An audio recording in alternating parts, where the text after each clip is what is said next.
Bharat Singapore रिश्तों को मिली नई उड़ान। प्रधानमंत्री मोदी और पीएम वांग ने पेश किया रोड मैप।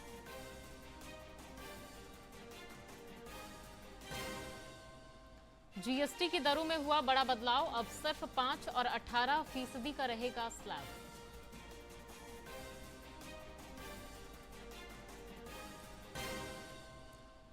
पीएम मोदी की मां के अपमान को लेकर एनडीए नेताओं ने किया बिहार बंद, आम लोगों का भी मिला समर्थन।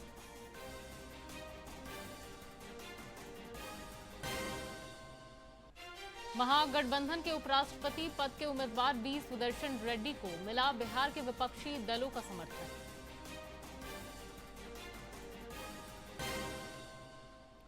विधानसभा चुनाव से पहले मुख्यमंत्री नीतीश कुमार ने सारण को दिया बड़ा तोहफा। 650 करोड़ रुपए की लागत से बन रहे बिजली पावर ग्रिड का किया शिलान्यास। और बीपीएससी ने 71वीं प्रारंभिक परीक्षा की तिथि की घोषित। 13 सितंबर को दोपहर 12 बजे से 2 बजे तक होगी परीक्षा।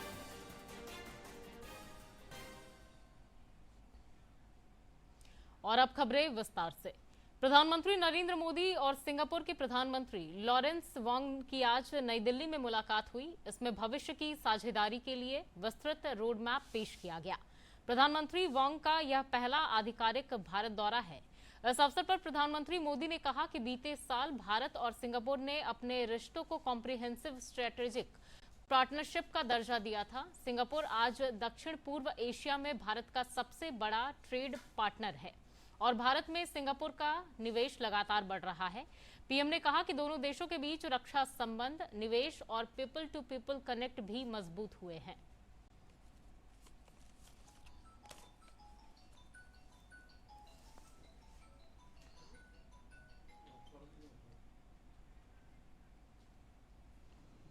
दोनों देशों के डेलीगेट्स, मीडिया के साथियों, नमस्कार। पदभार संभालने के बाद प्रधानमंत्री वॉन्ग की पहली भारत यात्रा पर मैं उनका हार्दिक स्वागत करता हूं। यह यात्रा और भी विशेष है क्योंकि इस वर्ष हम अपने संबंधों की 60वीं वर्षगांठ मना रहे हैं। फ्रेंड्स, पिछले साल मेरी सिंगापुर यात्रा के दौरान हमने अपने संबंधों को कॉम्प्रिहेंसिव स्ट्रेटेजिक पार्टनरशिप का दर्जा दिया था। इस एक वर्ष में हमारे संवाद और सहयोग में गति और गहराई आई है। आज साउथ ईस्ट एशिया क्षेत्र में सिंगापुर हमारा सबसे बड़ा ट्रेड पार्टनर है। सिंगापुर से भारत में बड़े स्तर पर निवेश हुआ है। जीएसटी को लेकर केंद्र सरकार ने बड़ा फैसला लिया है। 12% और 28% स्लैब को खत्म कर दिया गया है। अब सिर्फ 5% और 18% स्लैब ही रहेगा। 22 सितंबर से नई घोषणाएं लागू होंगी। इस रिपोर्ट में देखिए।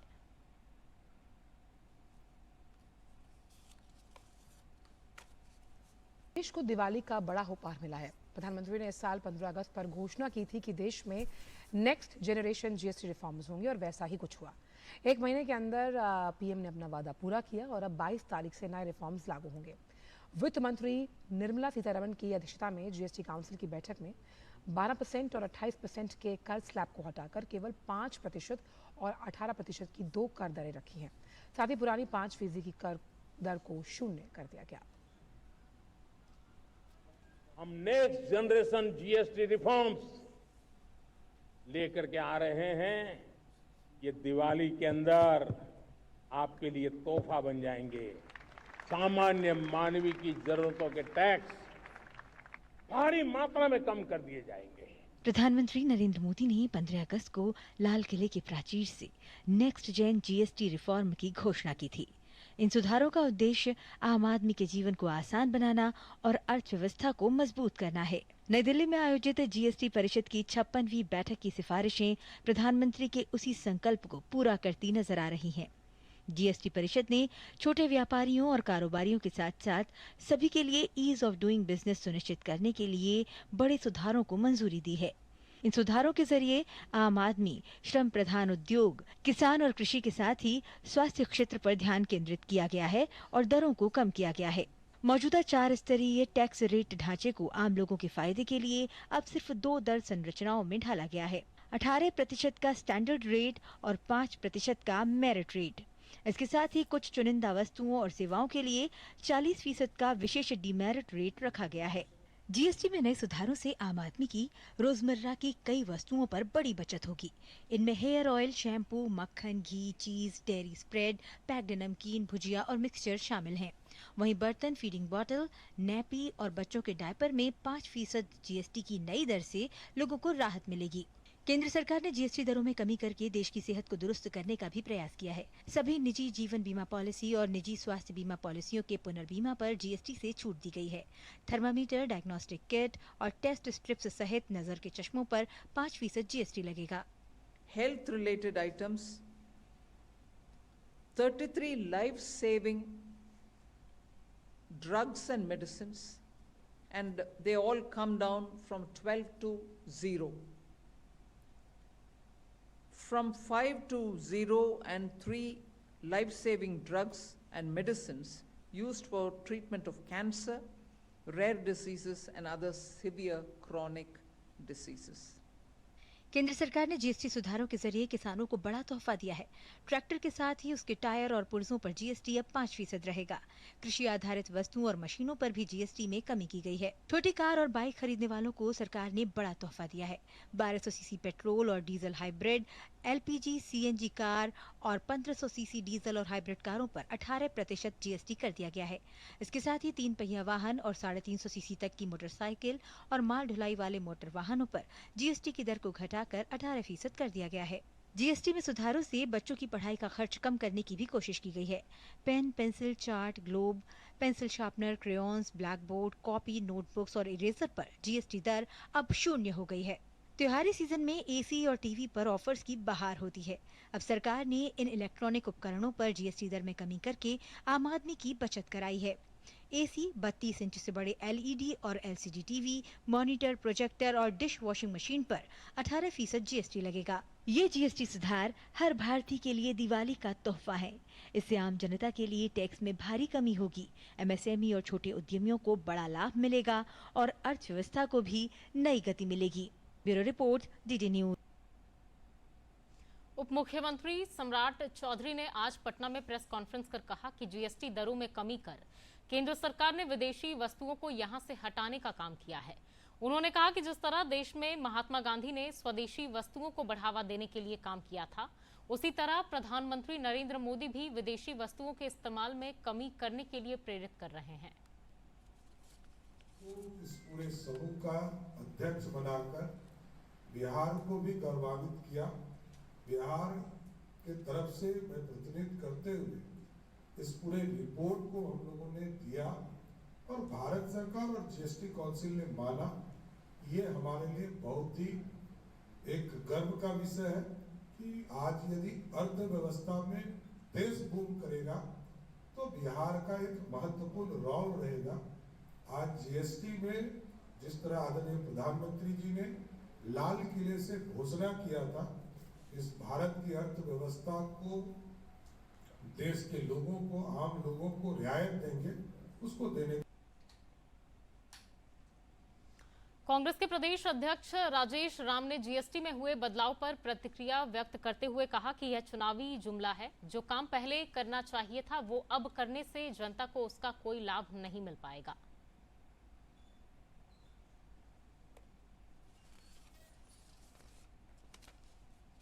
है, क्या कहेंगे सर? ये चुनावी वर्ष है, कुछ कम हो सकता है। इनके पास 20 साल से समय था, 11 साल से समय था, तो जो काम उनको 11 साल पहले करना था, 20 साल पहले करना था, तो आज 20 साल में जनता को जो लाभ होता वो नहीं हुआ। अब चुनावी वर्ष है तो ये तरह का जुमला चलता रहेगा। एनडीए की मातृशक्ति ने पीएम मोदी और उनकी मां के खिलाफ अभद्र शब्दों के विरोध में बिहार बंद का आह्वान किया था। सुबह 7 बजे से दोपहर 12 बजे तक बंद रखा गया। आपातकालीन और रेल सेवाओं को इससे मुक्त रखा गया। के मंच से प्रधानमंत्री नरेंद्र मोदी और उनकी मां के खिलाफ हुए अभद्र शब्दों के इस्तेमाल का एनडीए पुरजोर विरोध कर रही है। प्रदेश व्यापी बिहार बंद में बीजेपी के अलावा सहयोगी दल जदयू, लोजपा, रामविलास, हम और रालोमो की महिलाएं सड़क पर उतरी। बिहार बंद समर्थकों ने सुबह 7 बजे से दोपहर 12 बजे तक बंद रखा। राजधानी पटना के कई चौक चौराहों पर महिलाओं ने विरोध प्रदर्शन किया। जब तक माफी नहीं मांगेंगे हमारी भारत की सारी महिलाओं को धरना प्रदर्शन करते रहेंगे और अपनी आवाज, क्योंकि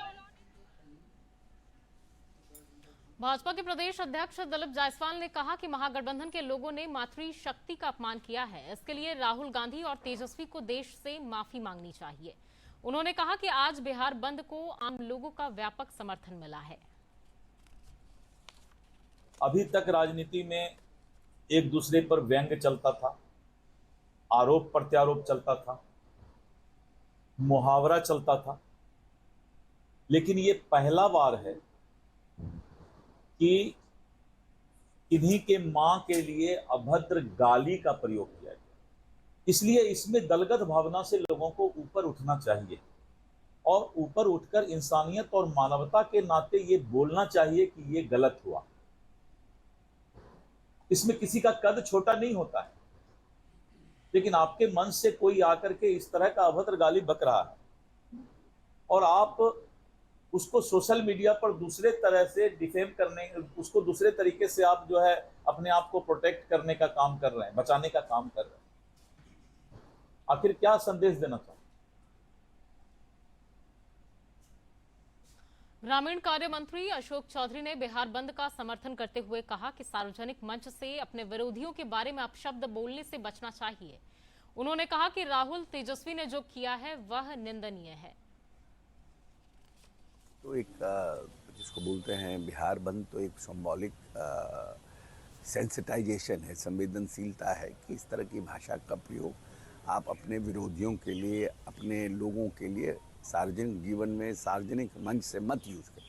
अरे आप आम जीवन में आप बोलते हैं, क्या बोलते हैं किसी विरोधी के लिए, किसको क्या फर्क पड़ता है, लेकिन आप सार्वजनिक मंच से बोलिएगा, अगर इस तरह की भाषा का प्रयोग करिएगा तो हमको लगता है वो सही नहीं है।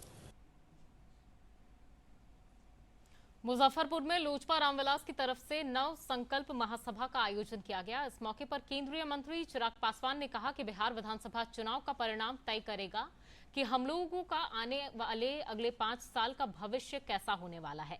इसलिए ये हमारी जिम्मेदारी है कि इस चुनाव को गंभीरता से लें। विधानसभा की ओर से ये पैसे जनता में जोर से जागेगा। हम लोग नव संकल्प महासभा करने का हम लोगों ने कार्य किया। हम लोगों ने शुरुआत के आरा से इसकी शुरुआत की। नालंदा के रांची हम लोग गए, हम लोगों ने सारण के छपरा में इस कार्यक्रम का आयोजन करने का काम किया। हम लोगों ने मुंगेर में, गया में, हम लोगों ने अलग अलग जगह जाकर आप सबसे बस यही एक कामना करने का मैंने प्रयास किया है कि एक ईमानदार सोच के साथ बिहार और बिहारियों की तकदीर, इस तस्वीर को बदलने की सोच के साथ बिहार को फर्स्ट और बिहारियों को फर्स्ट बनाने की सोच के साथ लोक जनशक्ति पार्टी रामविलास आगे। आगामी उपराष्ट्रपति चुनाव को लेकर सियासी गतिविधियां तेज हो गई हैं। इस कड़ी में इंडी गठबंधन के उपराष्ट्रपति पद के उम्मीदवार बी सुदर्शन रेड्डी आज पटना पहुंचे। इस मौके पर तेजस्वी यादव ने बी सुदर्शन रेड्डी का समर्थन करते हुए कहा कि वे किसी राजनीतिक दल से नहीं जुड़े हैं, यही उनकी सबसे बड़ी ताकत है। हमें पूरा विश्वास है कि वे राज्यसभा को बेहतर तरीके से चलाएंगे और संविधान की रक्षा करेंगे। हम सब लोग जो है उपराष्ट्रपति के चुनाव में आ रहे हैं और लोगों को विश्वास है, आशा है और ऐसे योग्य व्यक्ति को लाया जा रहा है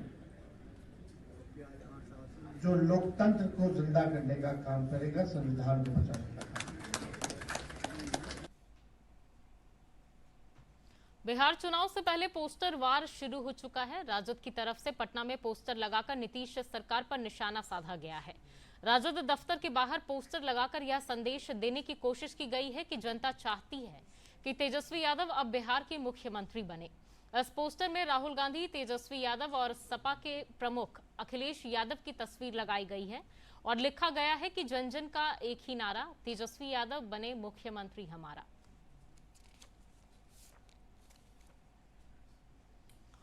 खबरों के बीच यहां रुकेंगे एक छोटे से ब्रेक के लिए। ब्रेक के बाद जल्द लौटेंगे।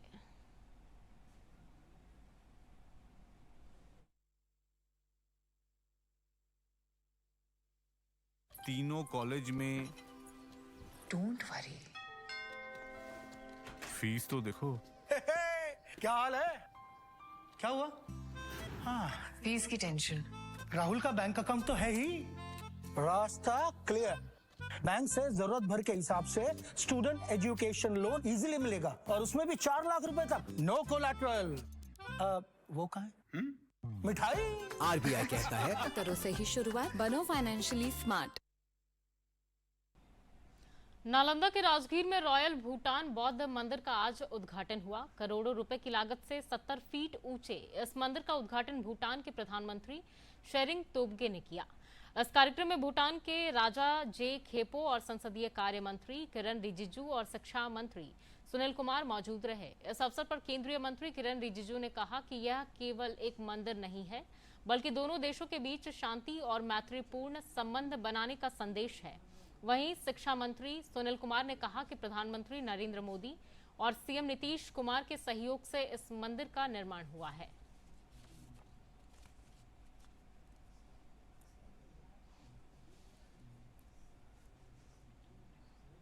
और भारत का पुराने संबंधों को, चाहे वह आध्यात्मिक संबंध हो, धार्मिक हो, राजनीतिक हो, और हमारे दोनों देशों के बीच में, जनता के बीच में जो संबंध है, ये सबको मजबूत करने के लिए एक प्रतीक है। दोनों देश, भारत और भूटान के लोगों को अभिनंदन करता हूँ कि इतना बड़ा कार्य यहाँ हुआ है।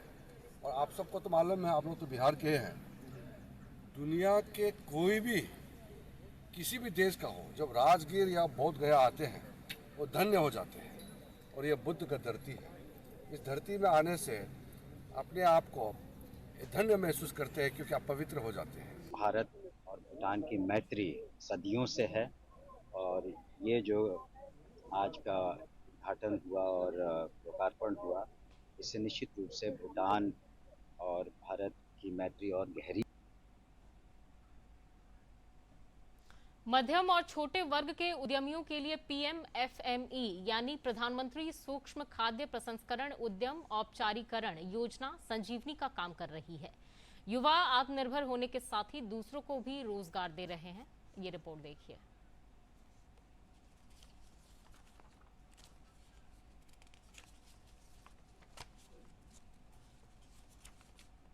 बरबीघा के युवा गोलू दूसरे युवाओं के लिए रोल मॉडल हैं। उन्होंने उद्योग विभाग के सहयोग से पीएमएफएमई योजना का लाभ लेकर न सिर्फ रोजगार स्थापित किया, बल्कि स्थानीय लोगों को रोजगार के अवसर भी दे रहे हैं। गोलू के पास बड़ी डिग्री तो नहीं है, लेकिन काम के प्रति जुनूनी और दृढ़ इच्छा शक्ति है। उन्होंने बूढ़े माँ बाप को छोड़कर प्रदेश जाने के बजाय घर पर ही नमकीन की फैक्ट्री लगाने का फैसला लिया। बिजनेस आइडिया आने के बाद पूंजी का इंतजाम सरकार की ओर से हो गया। इसमें मेरा मेन मकसद ये है, मतलब प्रोडक्शन लाइन में आने का, कि लोगों को ज़्यादा से ज़्यादा जोड़े, लोगों को ज़्यादा रोजगार दे। आज मेरे पास 30-40 वर्कर काम कर रहा है, कल के डेट में मेरे पास 200-400 भी लोग काम करे, लोग कमाए। रोजगार के लिए जो दूर जाना पड़ता है, बिहार छोड़ के जाना पड़ता है, हम उसको बरबीघा में अपने बूते अपना रोजगार दूँ कि लोग इधर से उधर नहीं जाए।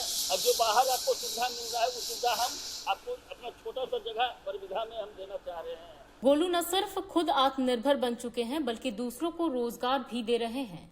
मशीन ऑपरेट करने वाले रवि रंजन बताते हैं कि परदेश में जाकर नौकरी करने से अच्छा है कि कुछ कम पैसे में घर पर ही काम किया जाए। और लगभग 5 से लेके सेव वगैरह और निमकी हम लोग 300 ग्राम और 5 वाला पैकेट में कराता है। और 200 ग्राम वाला मिक्सचर रहता है और 350 ग्राम का मिक्सचर रहता है। अच्छी क्वालिटी है यहाँ पे।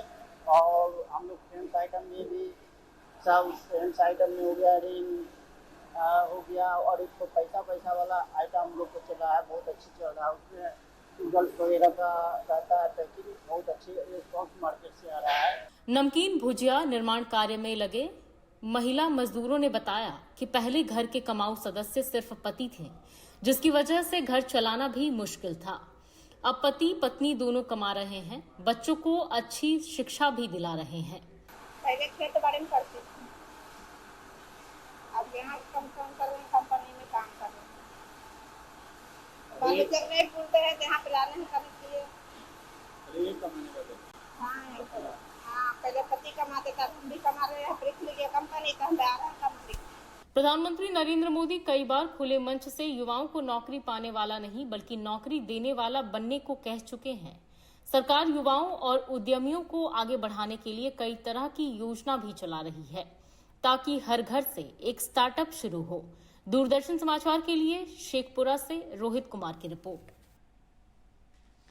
समाचारों का सिलसिला जारी रहेगा, लेकिन एक छोटे से अंतराल के बाद।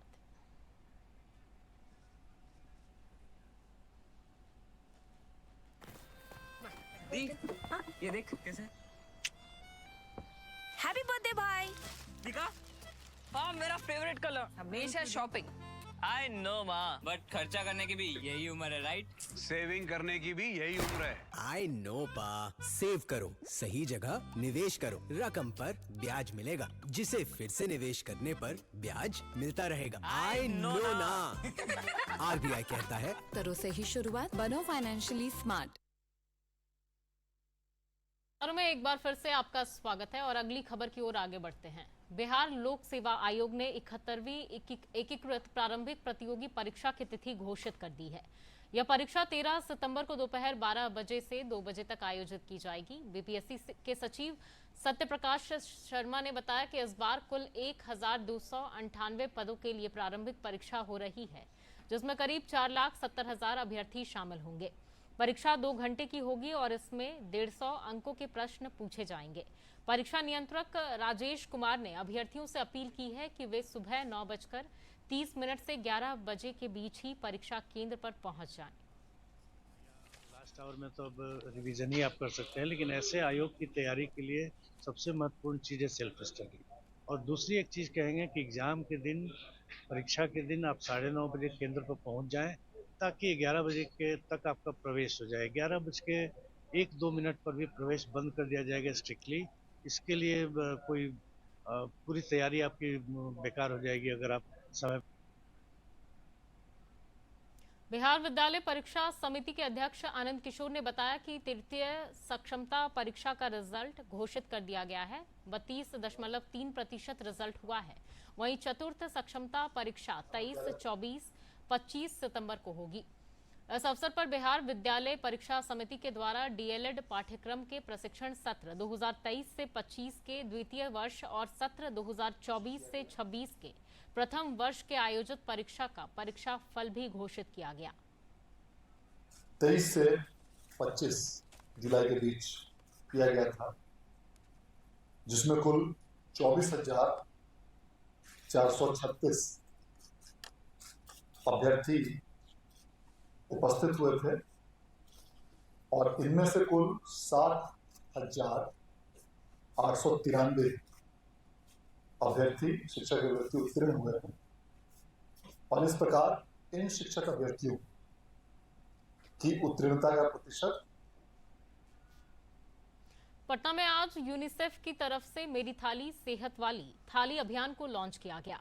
इस अवसर पर पोषण पर मीडिया संवेदनशीलता कार्यक्रम का भी आयोजन किया गया। कार्यक्रम को संबोधित करते हुए मिड डे मील के निदेशक विनायक मिश्रा ने कहा कि इस अभियान की शुरुआत इस संदेश को देने के लिए हुई है कि पोषण परिवार, समुदाय, मीडिया और सरकार सभी की साझा जिम्मेदारी है।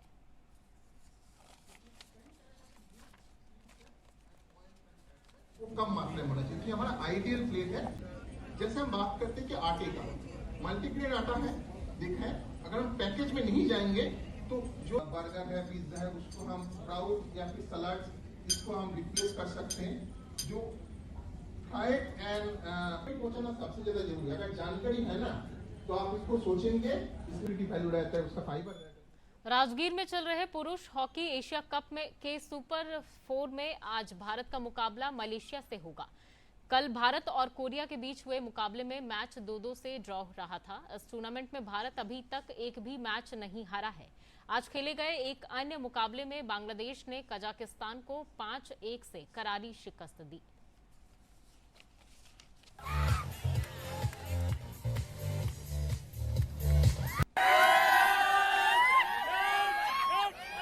क्योंकि दूर दूर में था तो हम लोग देखने नहीं जा रहे थे, नजदीक में हो गया। नीतीश कुमार के देन से आया, हम लोग भी आ गए देखने। सब कुछ बहुत अच्छा लग रहा है। फर्स्ट टाइम आगे विश्वास नहीं हो रहा है कि यहाँ पे मतलब बिहार में इतना सब कुछ हो रहा है। सर इंडिया ऐसे उत्साह तो बहुत ज्यादा रहता है। जितना उत्साह क्रिकेट के लिए रहता है उतना ही इंडिया के हर स्पोर्ट्स के लिए रहता है। इंडिया जितना कर सकता है उतना आगे। और अब अंत में मुख्य समाचार एक बार फिर। भारत सिंगापुर रिश्ते को मिली नई उड़ान, प्रधानमंत्री मोदी और पीएम वांग ने पेश किया रोड मैप।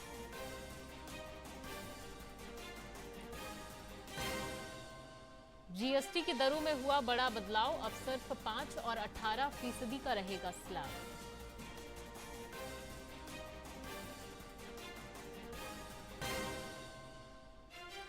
पीएम मोदी की मां के अपमान पर एनडीए नेताओं ने किया बिहार बंद, आम लोगों का भी मिला समर्थन।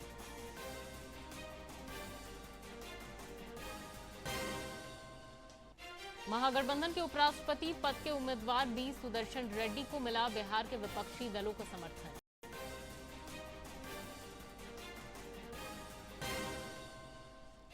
विधानसभा चुनाव से पहले मुख्यमंत्री नीतीश कुमार ने सारण को दिया बड़ा तोहफा, 650 करोड़ रुपए की लागत से बन रहे बिजली पावर ग्रिड का किया शिलान्यास।